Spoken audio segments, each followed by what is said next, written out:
We are living in what feels like the most divided season of our lives. A season where lifelong relationships are hanging on by a thread. Opinions have become our compass and division has become our home. We are more agitated than ever. We're fighting, wrestling with big issues, less connected than ever to each other. It's a perfect storm. Increasing stress, crashing relationships, and forgetting what it feels like to be human. But what if I told you that it doesn't have to be this way? And what if I told you that the church holds the very tools needed to heal what has been broken?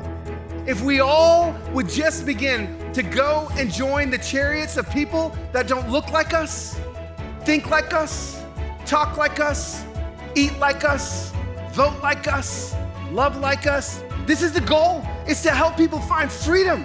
How can we help people find freedom if we're too busy pointing our fingers, calling them the enemy? A human being is not the enemy.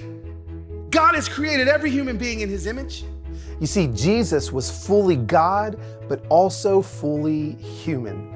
By looking at his life, we are given a roadmap on how to live in a divided culture. He literally shows us the way. I am a self-professed Carlos Whittaker super fan. I have watched and been a fan for over a decade. 15, maybe even 20 years of watching Carlos create content online that not only is entertaining, but impactful. I find his books to be really moving and easy to read, but important in my life. And I love his podcast. I love how he talks about what matters right now.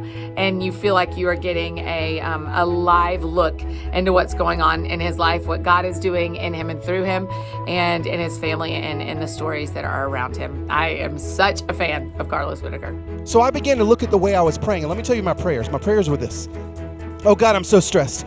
Oh God, I'm so worried. Oh God, I'm so overwhelmed. Oh God, I'm so anxious. And do you hear what I'm saying while I'm praying to God? Let me tell you what I'm doing. While I'm praying to the King of Kings and the Lord of Lords, I'm actually making an agreement with the enemy.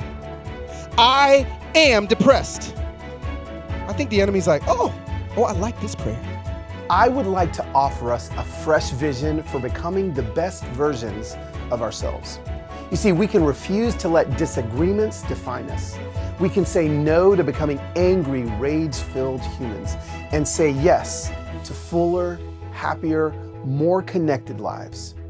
One of the things I am most passionate about is helping lovers of Jesus navigate relationships with people that don't look like us, think like us, live like us, or even believe like us. I use a method called How to Human. Be human, see humans, free humans. Let me tell you how you enter war. When I started to look in the Gospels, Jesus never prayed the problem. Jesus only prayed the promise. He has life and peace, life and fullness. If you just step into courage. The world is trying to shove an invitation of desperation across our culture, but I would like to politely decline that invitation and remind us once again how to human.